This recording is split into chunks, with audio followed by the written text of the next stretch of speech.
How is Logitech positioned now? Is it a tech-driven company, product-driven, service-driven, or people-driven? Logitech philosophy is people-driven. We believe people sell to people and people buy from people. Say, if they have the good behavior, ready to learn, humble, hungry, positive attitude, they can excel. Everyone can learn. There is no way for me to judge people if they will not learn. And I always care about the how. If you fix the how, the what will come. And the what is usually the result in the numbers.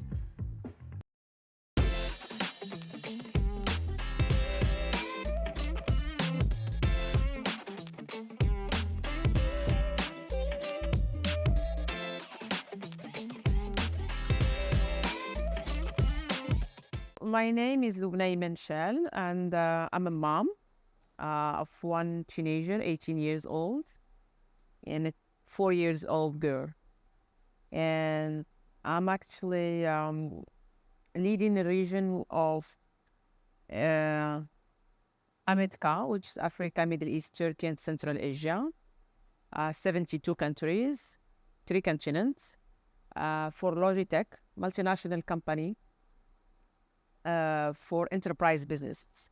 As you might know, Logitech is a big group, mainly known on gaming, but I am leading for the enterprise business. And what is exactly enterprise business? Like, what comes under your scope of work? So we're selling solutions like conference room solutions, webcams, and cameras, and at the same time, all what we call it personal workspace, keyboard, mouses, anything that actually employees need on hardware that is related to room solutions or workspace solutions. And Headsets. Huh? Headsets also. So Headsets, yes. I mean, very large portfolio, yeah. You just launched the new noise-canceling headsets. I mean, you just come fresh from GITEX. So you have had a couple of new launches. How is Logitech positioned now? Is it a tech-driven company, a product-driven, service-driven, or people-driven? Wow, very good question. Logitech philosophy is people-driven. And lately, it just been awarded as the best place to work, 2024 by Forbes. And this break because Logitech is so focused on a people culture and everything around people, the technology is to serve people. So basically, this is the philosophy and the invention of the mouse done by Logitech. Really? I didn't know that. Yeah. Logitech was the first one for them. Who invented the mouse and did it and the patents.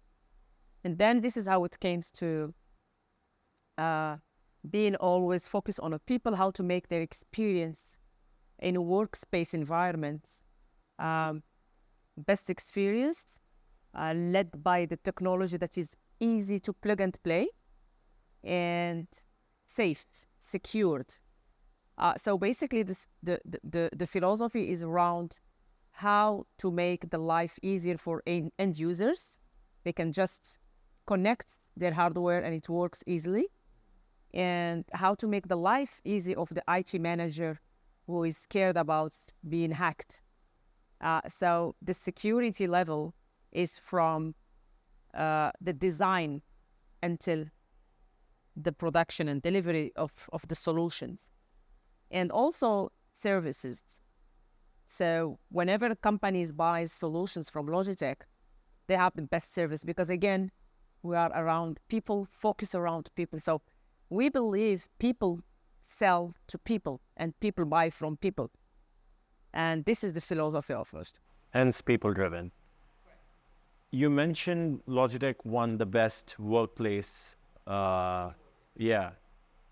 Also, you had a couple of months ago a post where you mentioned that one bad apple ruins the environment. Oh, yeah. How do you deal with these bad apples in Logitech? Like, how do you ensure that everybody is aligned to the same vision?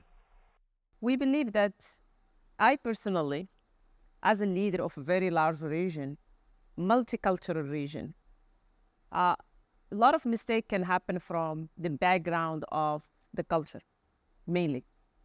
And I would say, statistically speaking, people, they can behave based from where they are coming, from their own culture, and they believe it's the right things to do. And I'm not talking only about Logitech. Like from all my career, I've been in Honeywell, Johnson Control, FedEx, all multinational companies. But I was always leading very large region, multicultural region. And I observed from my own experience that people can make those mistakes. And when we deep dive how this person can make this type of mistake, you feel it's related to culture. We do not talk about mistakes that people are doing in terms of, how say that, results, or they are not productive. This is much easier. If as a leader, you have to take a decision to actually show that this person is not productive. And by keeping this person, you are not respecting the one that they are productive. So this is how I see things. It's not only if you want to drive results, let's say being just results driven, and you have someone who's not delivering. So basically if you keep him because you cannot do your job as a leader, you actually creating not only this environment that is saying to the team, it's okay to stay even if you are not delivering, which is actually the opposite. When people are delivering, you are telling them, hey, you are doing good job. So they don't see anymore the difference between themselves and someone who's not delivering. But for me, bad apples is not only about results. It's much deeper than that. Because I do believe you can drive the people to deliver by coaching them, by leading by example. But I always say, and I always share that with my team, the only thing that you cannot teach is the behavior. And that's for me the bad apple. Because I have more than 25 years experience, all of them in multinational companies. I can say that I've seen a lot of experiences when people, they couldn't drive their own results because they were not properly coached or they don't have the knowledge. However, I always say, if they have the good behavior, ready to learn, humble, hungry, positive attitude, they can excel. Everyone can learn. There is no way for me to judge people if they will not learn. I can judge, if I may, using this word, if they don't have the right behavior. And that I cannot change it. It's very difficult. I do not believe that we can change the behavior of people. And it happens to me many times when I had like the best performers. But when they have the bad behavior, I had to tell them, thank you, sorry. Because the star attitude is very bad also. So that's what I called being humble. It's very important to be humble because you can grow fast in the organization. You can be always leading by example instead of saying, well, anyway, they will not fire me. I'm providing results. But you are okay to let go of that person in spite of delivering all the KPIs. If we talk business, delivering results, numbers, but having a bad attitude, I rather have someone with a good attitude, average in results, and a bet on this person who's going to excel on the results with the good attitude. Because he can be a good co-worker, he can be a team player, and one day he can be manager. But when you have the arrogant attitude, or what I call the star attitude, to stay positive, how you can be a leader? And I need my team to grow within the organization. Today, they are individual contributors. Tomorrow, they want to be managers, leaders. I can't prepare someone who has this arrogance he will never be the right example to show. And I always care about the how. If you fix the how, the what will come. And the what is usually the result in the numbers. But if the how is wrong, then you will always be focusing on the what. And one day, if it is not good, you have to go back and correct the how to come back to the what. But if you have the building, which is the how, whatever will happen, it will happen. And the what will come. Well said. You said 25 years of experience. Yeah, a little bit more. I don't want to share the age. If I'm thinking what I'm thinking, if you have around 30 years of experience, you don't look that old. Actually, I started when I was 18. 18 years old, like the age of my son today. I started working. Like I had my salary, I've been a full employee, and I just got my drive license. So that was, this is how I would say I can calculate the 5 years plus when I was supposed to be in university back in that time. Whatever I've seen, heard, or read about you, I don't see you speak so much about your personal life. Is that like a conscious decision? I'm a very private person, yes. I'm very private. How big a role does your mom play, though? Because I know that you've spoken about her, that she has been an inspiration. Yes. My mom, I lost my mom 1 month ago. I'm sorry to hear that. I'm too, thank you. And she was very, I think I owe her everything. She was the right role model. But she was workaholic. And this is something that I inherited, and I'm trying to work on that to make more time for myself. When I say she was workaholic, she was working very hard, and she was dedicating all the time to her family. So no time for herself. Let's put it that way. And that is actually something that I'm trying to work on and improving myself. Because her death was a warning, a wake-up call, let's put it that way. How are you maintaining the work-life balance for yourself? When you work in an environment, when you have to travel a lot with a large region, it's never easy. So I'm trying my best to always not work the weekend.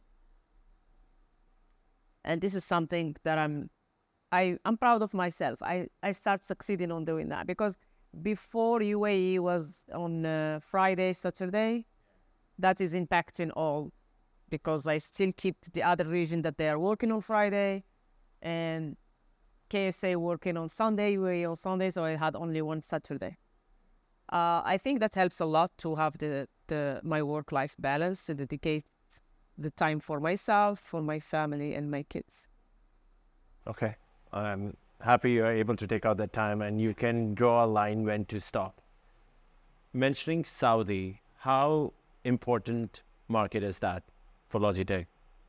Very, very important market. First of all, because it's a market that's always requiring latest technology, which is actually aligned with the Logitech philosophy.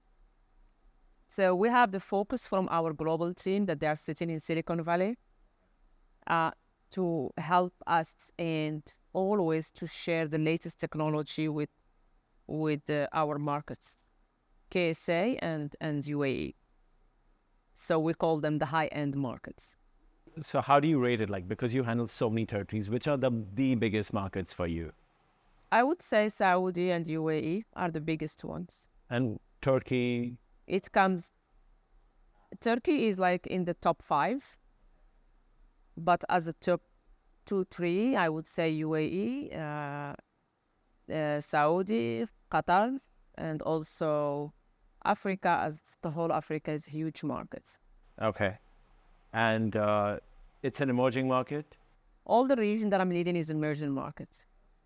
With all the ups and downs, I would say the economic challenges, the currencies, and the political situations, and still we see the growth. Yeah. And does that affect the business because of the volatile nature of these regions?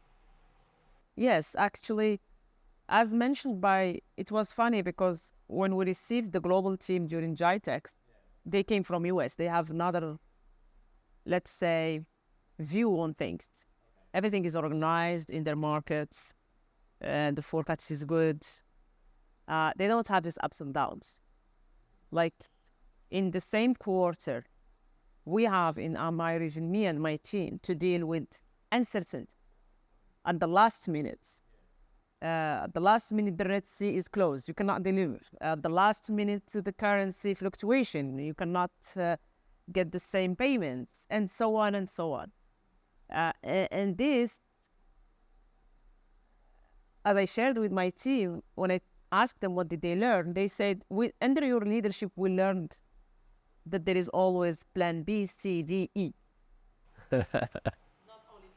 There's a backup to a backup. Backup to a backup to a backup to a backup.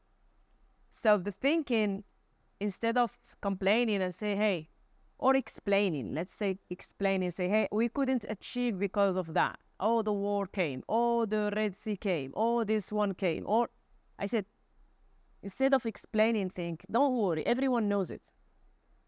Yeah. You should explain how you overcome it. And that is the learning lesson. So every time when they came and they present how they will do it, they're always saying, hey, Loubna, this is plan B. No, this is plan C. This is plan D. Like literally speaking, like they have their own plans. And this is how we brought it to always keep the growth, because we work on the backups plan. So it's not like don't come with the problem, because you already know the problem. It's come with the solutions. We have all identified the problems. I usually, as I share with my team, if you come with the problem without solution, then it's not a problem. It's just complaining. Yeah. That's a good one. I think I'll use it. Whenever they start explaining the situation, automatically now their mindset is thinking about providing the solution. My role is to approve it or not. That is another story. But you have to propose solution because you know the problem better than me. So if you don't have a solution to propose, again, solution A, B, C, because you cannot give me one. It's always tricky. Once now their mindset changed, and they feel that they are more empowered, and more their brains start thinking always on this. No need to come a conversation just to complain. I will not be helpful, you know. Is this your thought culture, or is that how Logitech in general, their work culture thoughts? No, actually, it's my culture. No, I grew up, I believe, in environments from Morocco. And also it's from my mom. Education is no complaint. Because we can share. Like I can say, hey, I'm not happy about the situation and everything. If I'm not expecting solution, what we call like share, it's like you are going to, even if you go to have a chat with the psychologist, you know there is a solution somewhere. Yeah. Inside, yeah. Right? They ask the questions, but you find the answer. That's why you came to this. To this. So unconsciously, we are always looking for solutions. It's just you have two types of mindset. One is complaining. One who's gonna say, hey, I have this problem. I believe this can help me to resolve it, and I need support in this and this. What are your thoughts? Do you go to a psychologist? Honestly, no, unfortunately. And that's what we call the, how say that? I don't know how to say it in English. In French, we say le revers de la médaille, which means the other side. When you are too much thinker, when you're always on blank B, C, D. I had a lot of one-on-ones, and I wanted to coach myself, and I found myself like I am more challenging the person in front of me who doesn't have answers for me. So that's where I stopped. I think the work can be done, still can be done internally. How big is your team size that you manage? Direct, I think 15. indirect. And how many men and women? Oh, I'm not proud of that. I would say more than 90% men. Okay. Is there, because this is your direct hire, is there a reason? Yes, there is a lot of reason, and again, it's gonna sound like just, but it will be explaining what I inherited. I inherited 100% male. So let's say this 10% will go into 20% is a great achievement. Not there yet, but a great achievement, because it's very challenging to, when you are looking for salespeople in technology sector, to find women coming, they don't apply. Let's put it that way. That's what I'm getting as information from my TA, talent acquisition, HR. We do not have. It's not like we don't want. In the database, they're not there. And it is very challenging when I like to promote women also. She's always gonna take it and think about it and put a lot of time to accept it or not, because she will say, hey, maybe I'm not the right person for this job. Maybe I'm gonna fail. Because women, they think always about perfection. The same promotion you propose it to a man who has no experience in the new position, he will take it, no problem. Then he will think about it later.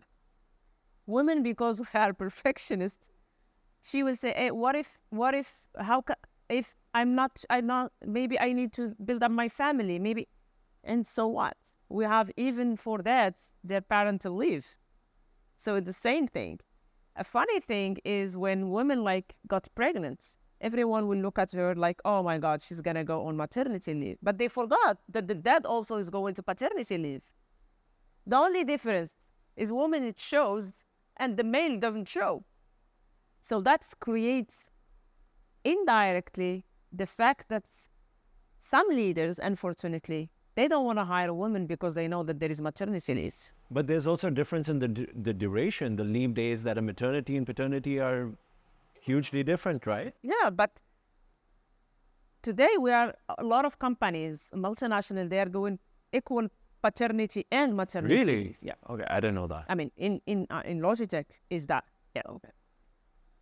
And we respect, because we believe that the child, it has a dad who can take care of him and has a mom who can take. That's what I'm saying. The fact that she got pregnant and it shows, people are like, oh, she's gonna go to maternity. They forgot that now dads also, they have paternity leave.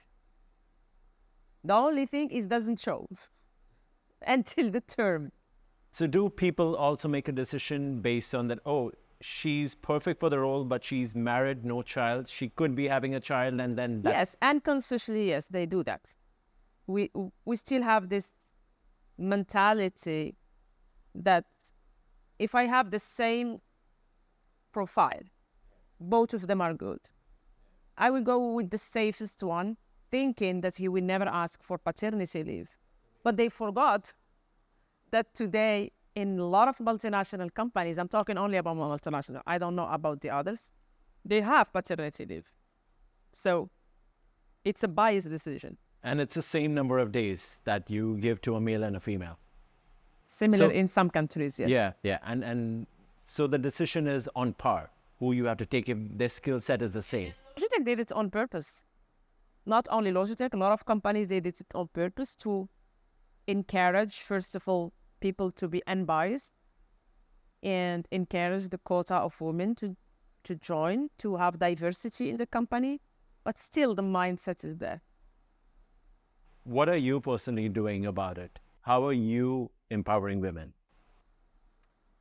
I don't like the word empowering because, as I keep saying, A very vague term. People use it in different ways. when you want to empower someone, is like this person doesn't have the power and you need to give it to her. This is how I read it personally. And at the same time, as a mom, as I can't be the one who is giving birth and to a man and asking this man later on to empower me. It's a little bit strengths, right? Like, do you need to empower your mom? No. You see, that's what I meant. She has enough power. Already by being your mom, she has enough power. That's what I'm trying to explain. So my role actually, because I'm passionate about that, is to show to women that they have opportunities and they should not be afraid to go there because they are perfectionists or because they are thinking differently or because of the pressure that they have to deliver better because they are women. So it's more showing the opportunities and more like leading by example, and stop this victimization picture, even though it's real. But again, it goes back, either you want to deal with the problem, to bring solutions on the tables, or to keep complaining. So basically, I'm more in towards solutions than keep complaining. On one hand, you also say that women, there is a resistance, like they're overthinking it, that if they are up to that challenge. So it's like a chicken and egg, because you are barely getting people, especially in your industry. Like in the top 30 executives, there were only 2 women. That's what I understand. You were one of them. How then do you break that rut? Like, do you have any kind of programs? How do you elevate them? So basically, for example, being selected in a very male-dominated industry is because my background also is not that typical. So, and it's not all in Logitech. Logitech, at least, it's much easy industry to be in. We are selling hardware. It's not that complicated, right? But when you go to Honeywell, which is very 100% male-dominated company, almost, Johnson Potter, all those biggest companies that they are in heavy industry, selling very complex solution to buildings, airports, and so on. So, and being there for more than 8 years, this is what gives the background challenging. And also the Amal, which she's in Schneider, it's very male-dominated company also. That's why she's been chosen. So from that background. And the fact that, which shows that other women can do it. If you penetrate this type of companies, that means what that means. Like, it's not impossible. And I do believe I am in Generation X. I've seen everything. From no phone to the phone to the now AI. But I do not believe that will be any type of generation that they will be like us. I think it's going to be much easier for the coming generation because they will be in very diverse environments since the beginning.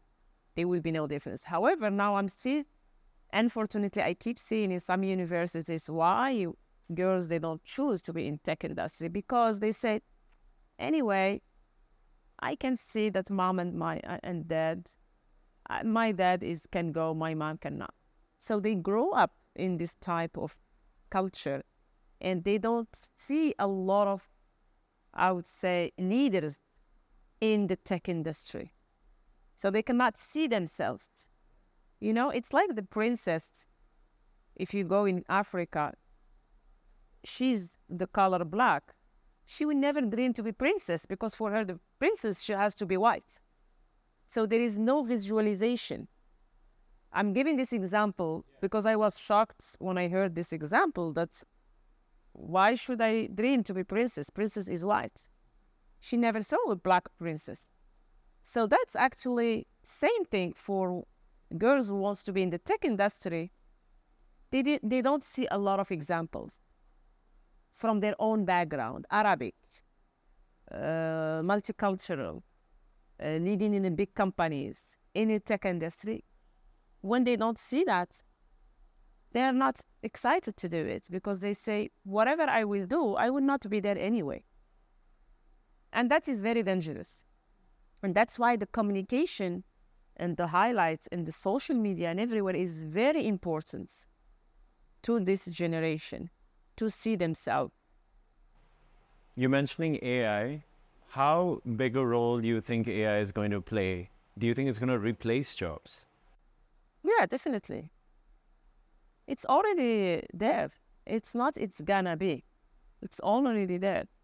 Like a lot of jobs has been taken in some industries by AI, or let's say reduced by AI.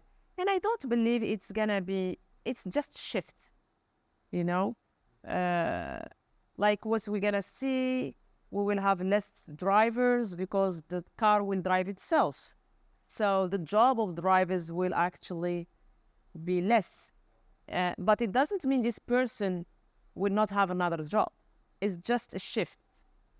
We keep doing that from decade to decade. We replace some jobs by technology, then people, they go and they work on themselves, and they will actually discover another job, and they will post for it. So this is what will happen. I don't believe it will be, it might reduce a lot of demand on, for example, healthcare.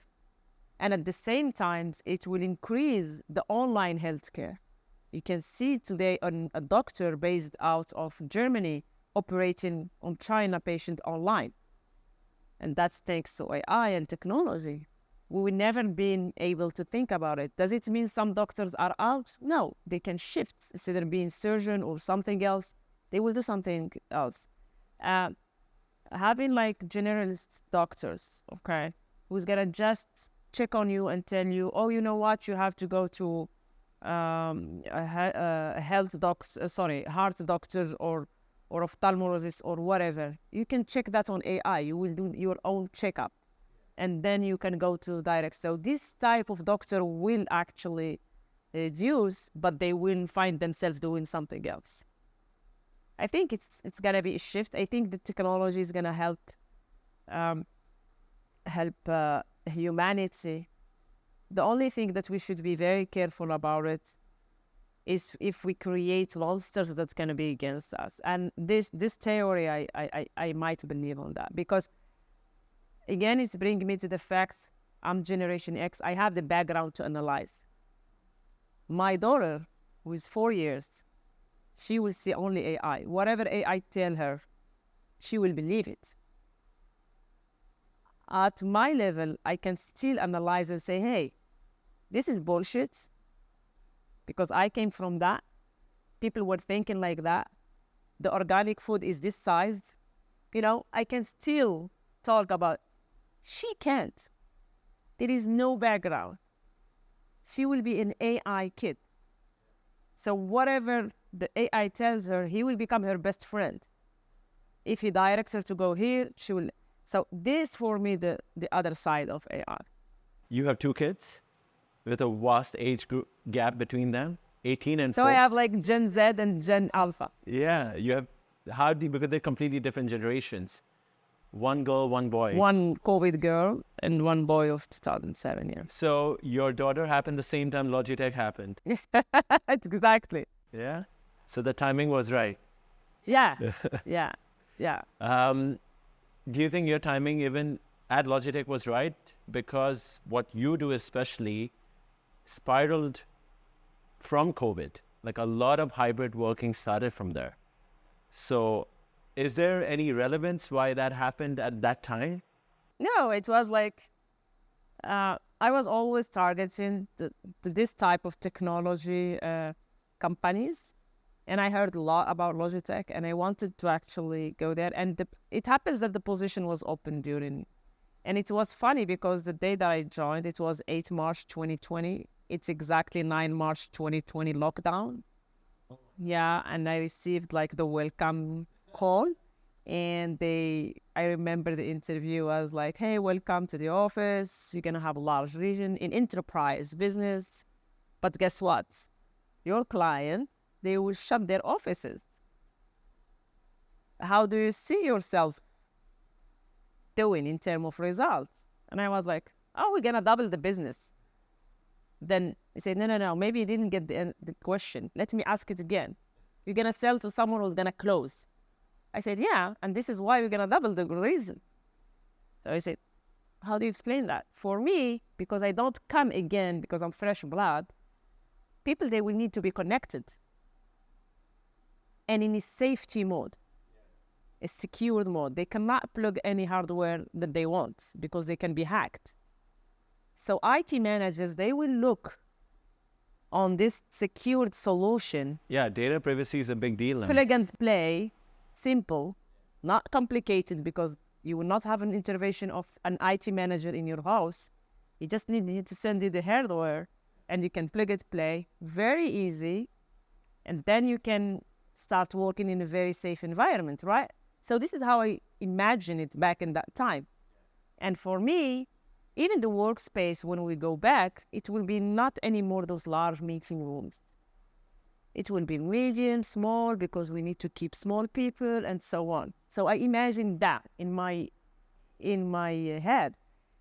And then I remember he said, yeah, this is genius. Yeah, you're right. Maybe we're going to see some changes. I said, yeah, we're going to see some changes. Definitely. It will be before the COVID and after the COVID. And it's exactly what happens. And guess what? The only brand that had actually this background to think about equipping each type of meeting room was Logitech.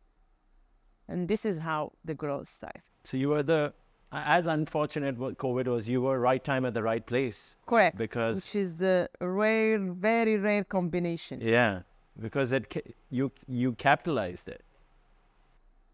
It was an opportunity to showcase what Logitech has imagined 40 years back. They were imagining that. They were imagining that one day, based on generation behavior, they will not be this large people. They will be more close. They will work more from home. They will be the wellness taken up front, which is true. It's either COVID or not, we are going through that. I don't see my son working every day in the office.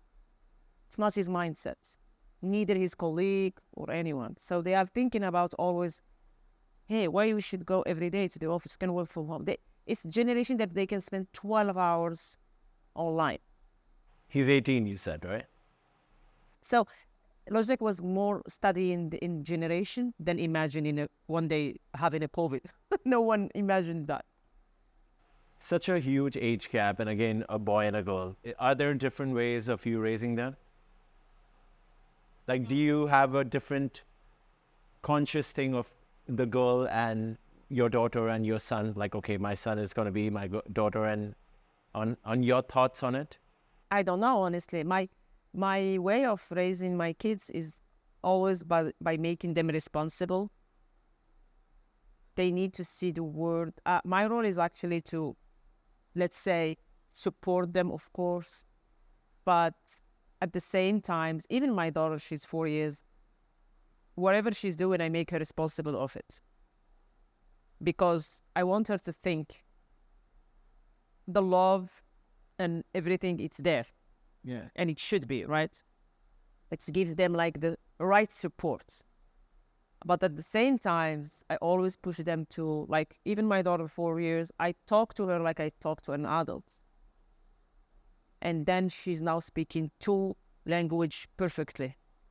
So you elevate them? Yeah. I don't treat them like, even my son.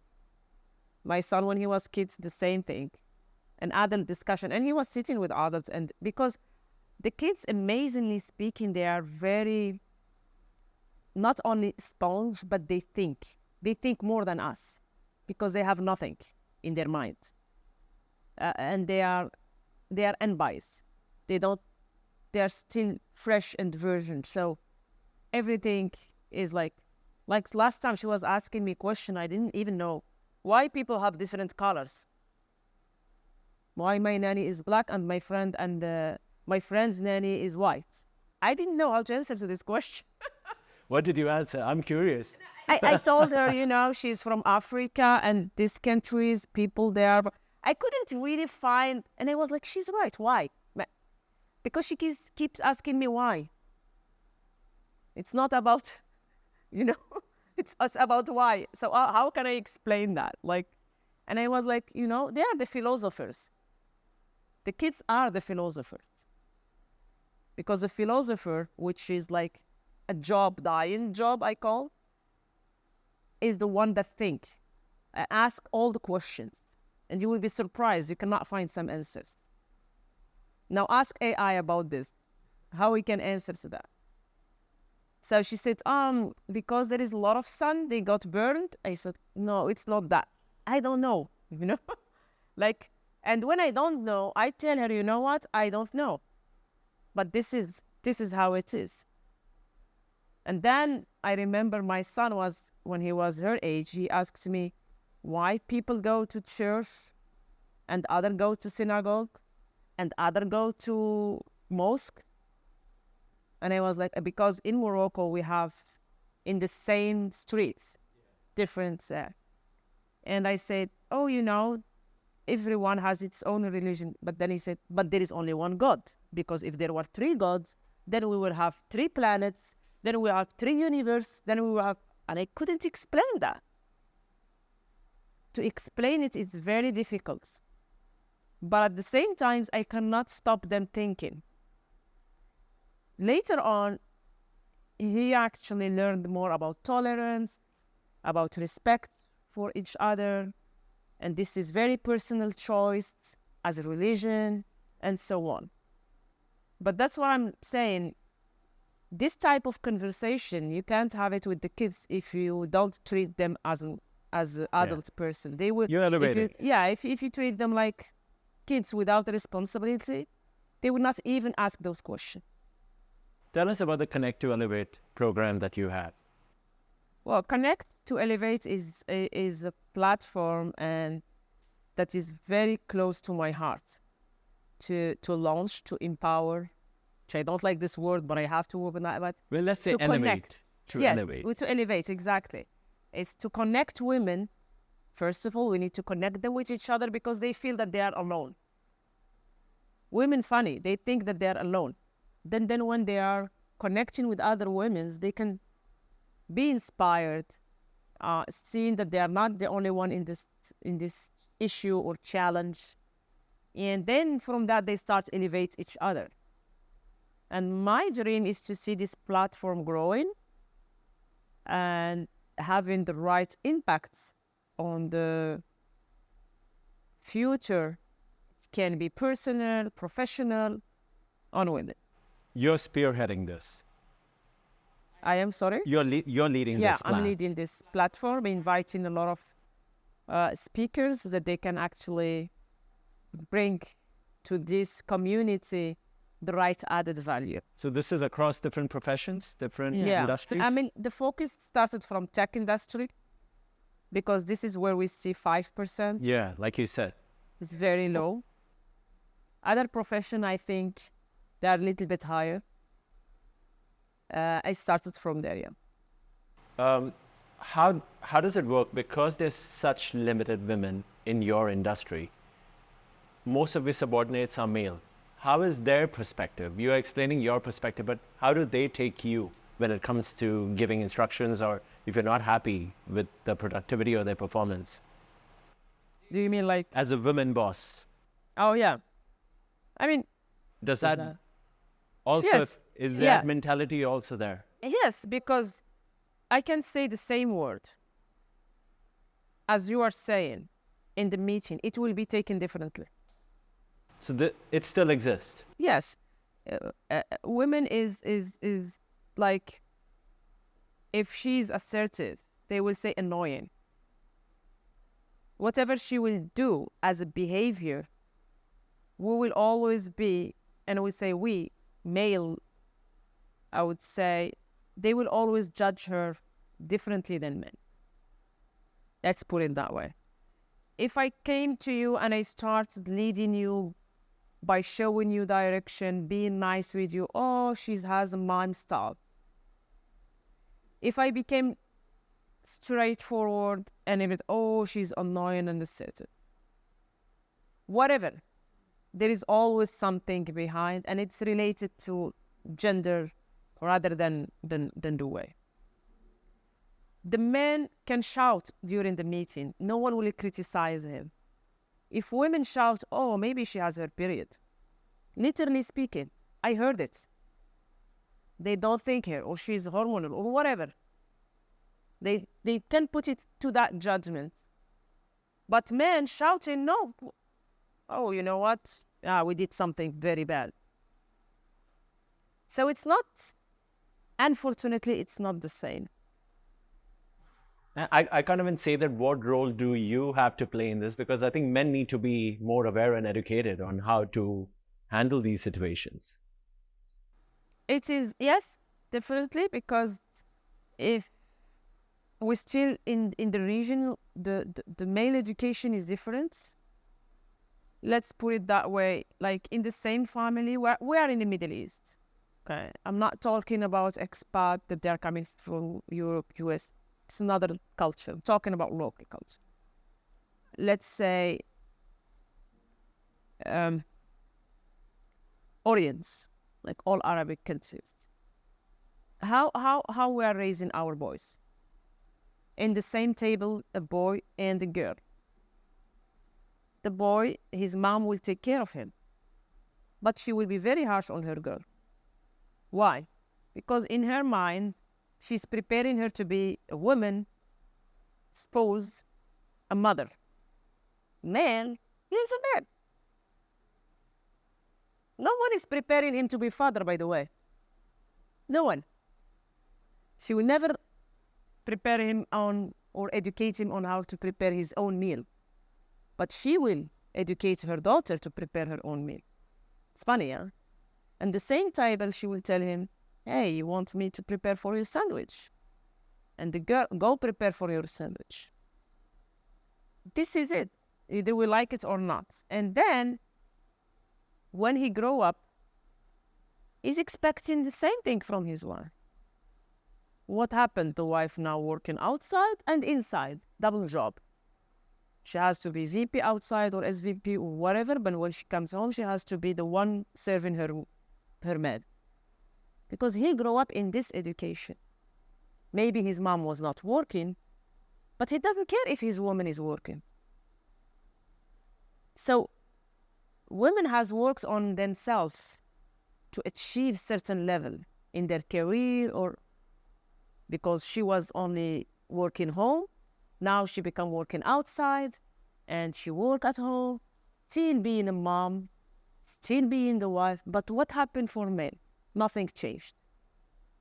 So I have more concern about men than women, because women, they actually grow up, they changed, they worked on themselves, they put themselves in very challenging situations, they went outside, they become leaders. Man was a leader, still a leader, nothing has changed. No one asked him to work inside, or being a father, or being a pregnant, or nothing. So the fact that when you see in situations someone has evolved and someone did not evolve, here where the challenges become. Things don't come easy. You have to fight for it. Not my words, these are your words. I had read this somewhere. Did you have to fight a lot to reach where you have reached? Yes, definitely. I mean, I've been refused 12 times in Honeywell. And that's because I'm woman. No engineering background, sorry, also. I had to fight to show them that the position that they were hiring for is for me. How I see myself there, how I can change or have any good impacts. So a male at your level would not have to prove so many times that No, he would. absolutely not. And it was clear because I kept asking questions. Then they told me, look, you might have a lot of difficulties. Your team will be 100% male. You might have to go to some project at 2 a.m. It's not for you. It's not for me because of what? Because I'm woman. Not because I'm not smart enough, not because I cannot do the job, or I don't have the qualification of leadership.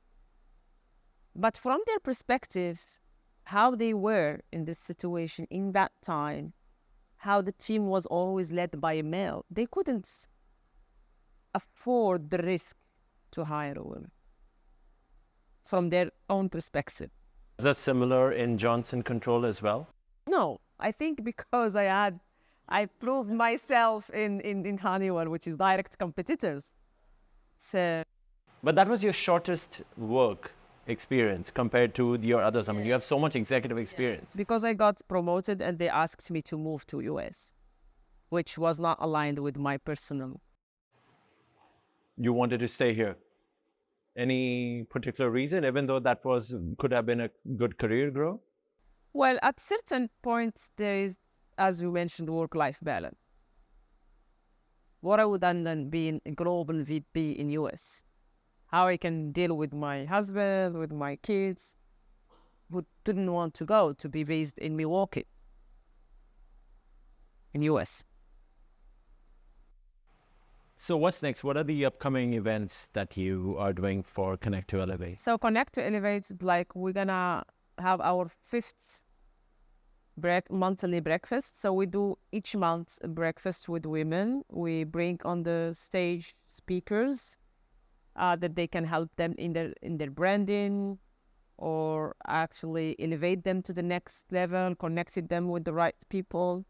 And also we've launched a podcast where I actually share my experience as a leader on how to do the leadership, how to deal with ambiguity, with the challenges. So I share those thoughts with the community. The idea is to keep growing the community and partnership with Women Choice Organization, that they are here to bring all women together to help each other. Yeah, I think Nessa is doing a fantastic role with that. She's the role model on that one. Yeah. How relevant do you think brand positioning and brand communication is for you specifically? Not Logitech, but for Loubna, what is your positioning? What is your take? I think the brand positioning for each person is important, because you want to share. Today, social media is not it's not a nice to have anymore. It's a must to have. People, they need to know who you are.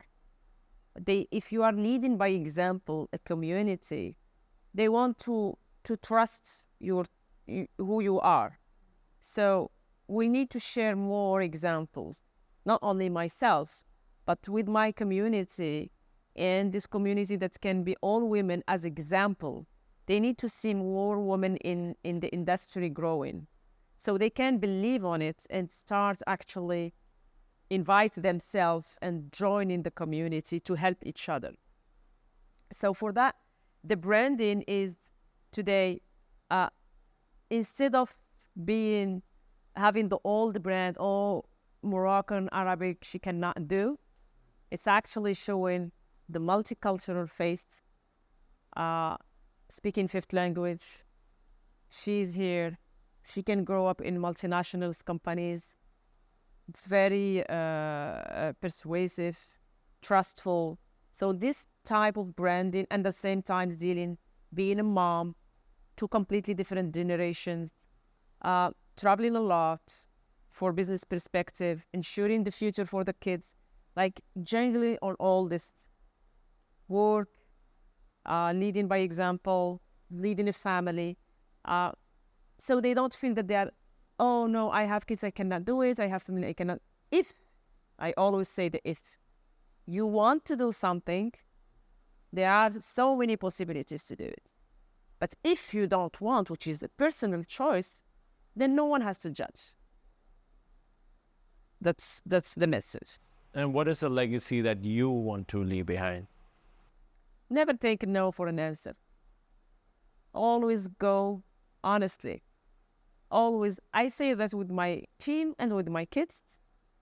I do not believe on people who can judge on your place, on your behalf things. It can't be. Everyone who's going to give you an advice is based on his own behavior and his own background. Because we are human. You cannot detach ourselves from our background. If I come to you and I say, hey, you know what, you can't do it because I can't do it. But if I say, you know what, you can do it because I can do it. But I rather go with I can if you want than to give you the negative thought. On that note, Loubna, thank you for coming. Wish you all the best and success. Thank you so much.